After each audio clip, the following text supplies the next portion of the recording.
आशा करता हूं आप सब बहुत अच्छे होंगे। मेरा नाम है सिद्धांत अग्निहोत्री।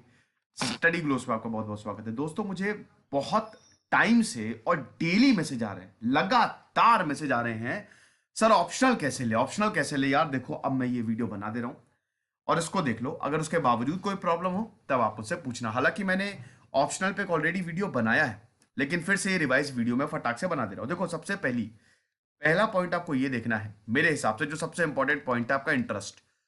देखो, भले ही आपने साइंस से अपना बीएससी किया हो, एमएससी किया हो, कोई भी सब्जेक्ट हो, बीए किया हो, लेकिन आपका इंटरेस्ट किस में है। जैसे मेरा फिजिक्स से एमएससी है, लेकिन मुझे फिजिक्स भी और हिस्ट्री भी पढ़ने में बहुत ज्यादा मजा आता है।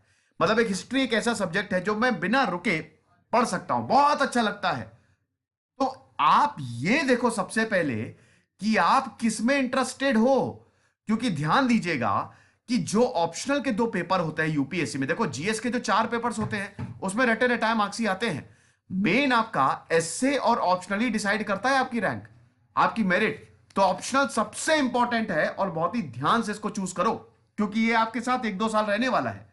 तो पहला पॉइंट आपका, जिसमें सबसे ज्यादा जो सब्जेक्ट आप 3-4-6 घंटा और मजे से पढ़ सकते हो, इंटरेस्ट लेके पढ़ सकते हो, वो सबसे पहली प्रायोरिटी होनी चाहिए। दूसरा पॉइंट जो आपको कंसीडर करना है, आपका एकेडमिक बैकग्राउंड। अब जैसे मान लो कि कोई कॉमर्स से है, अब वो कॉमर्स से है लेकिन वो चाहता है कि सोशियोलॉजी ले ले। ठीक है, ले लीजिए, लेकिन कोशिश करिए कि अगर आपका एकेडमिक बैकग्राउंड जिस सब्जेक्ट से है, जैसे अगर आप मान लो कि कॉमर्स से ही हो, तो कॉमर्स से ही रिलेटेड कोई सब्जेक्ट लेने की चूज करिए। ऐसा इसलिए है कि आपको ऑलरेडी 3 से 5 साल, अगर आपने उसे पोस्ट ग्रेजुएशन भी किया है, वो आप ऑलरेडी 5 साल तक पढ़ चुके हैं। देखिए, इसमें साइंस सब्जेक्ट एक्सेप्शन है। साइंस सब्जेक्ट फिजिक्स मैथ्स आप तभी ले जब आपकी इसमें प्रॉपर कमांड हो। जब प्रॉपर कमांड हो तभी आप ये सब्जेक्ट से लीजिए। और ध्यान दीजिए, कभी भी ऑप्शनल से पहले सिलेबस देख लो, 4-5 साल के पेपर देख लो और देखो कि क्या आप उसके सवाल लगा पा रहे हो कि नहीं। रफली देखो, क्या आप उसके सवाल लगा लोगे। अगर आप लगा लोगे तो उस ऑप्शनल के साथ जाओ। तो एकेडमिक बैकग्राउंड दूसरा पॉइंट आपको कंसिडर करना है कि क्या मेरा बी जो जब मैं ग्रेजुएशन कर रहा था वो सब्जेक्ट था कि नहीं। क्योंकि वो दोस्तों एक एडेड एडवांटेज हो जाता है। आप ऑलरेडी बहुत सारी चीजें जो हैं वो पढ़ चुके हो। तीसरी चीज, देखिए ऑप्शनल के लिए वैसे तो आपको यूपीएससी के लिए एज सच कोचिंग की जरूरत नहीं है, खुद से ही गाइडेंस ले सकते हैं, प्रॉपर गाइडेंस सिलेबस। और अब तो यूट्यूब पे भी इतने सारे लेक्चर्स हैं, मैं हूं आपके साथ। लेकिन ऑप्शनल के लिए मैं आपको बोलूंगा कि आप कोर्स परचेस करिए या फिर आप कोचिंग ले लीजिए। आपका काम आसान हो जाता है। ऐसा इसलिए है क्योंकि देखिए, ऑप्शनल इस तरीके से डिजाइन किया गया ना, उसमें काफी मतलब 8-9 किताबें पढ़नी पड़ती हैं। पूरी नहीं पढ़नी पड़ेंगी, सिलेक्टेड पढ़ना पड़ेगा।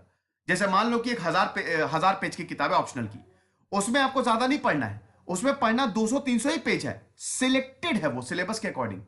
तो इसमें होता क्या है कि जो कोर्सेज है उसमें सब कुछ कंपाइल किया रहता है, आपको बहुत अच्छे से ओवरव्यू मिल जाता है। ठीक है, तो अगर उस सब्जेक्ट में बढ़िया कोचिंग अवेलेबल है तो आप जाइए।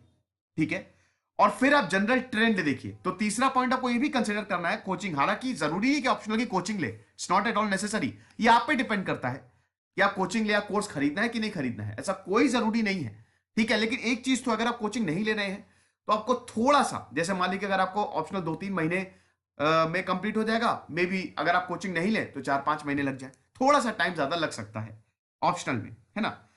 तो फिर 3-4 साल ऑप्शनल का ट्रेंड कैसा रहा है। हालांकि देखिए, एक मिथ हमेशा उतार दीजिए कि इस ऑप्शनल में ज्यादा मार्क्स मिलता है, ऐसा कुछ नहीं है। ठीक है, आप जैसा पेपर करके आएंगे आपको वैसे ही मार्क्स मिलेंगे, लेकिन हाँ, कुछ ऑप्शनल ऐसे हैं थोड़ा 19-20 का फर्क हो जाता है। तो आप ट्रेंड भी देख लीजिए। उसके बाद टाइम मैनेजमेंट कैसा है, उस ऑप्शनल में आप टाइम मैनेजमेंट कैसे करते हैं।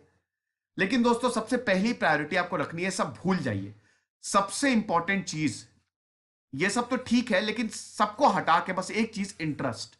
ये मेन क्राइटेरिया होता है कि आप कौन सा ऑप्शनल कितनी देर तक पढ़ सकते हैं, कौन सा सब्जेक्ट आपको बहुत ज्यादा एक्साइट करता है और आपको पढ़ने में समझने में मजा आता है। आप बिना रुके, क्योंकि ये ऑप्शनल आपको 6-7 महीने 8 महीने लगातार 1 साल तक भी पढ़ना पड़ सकता है। तो इसीलिए ये कुछ पॉइंट्स हैं जो आपको कंसिडर करने हैं। आई होप अब मैंने आपके डाउट सारे क्लियर कर दिए होंगे। कल मैं एक वीडियो बनाऊंगा, इग्नू को लेके मुझे बहुत सारे सवाल पूछे जाते हैं, कल मैं उस पर वीडियो बनाऊंगा। खुश रहिए, पढ़ते रहिए। जैसे सिद्धांत अग्निहोत्री, साइनिंग।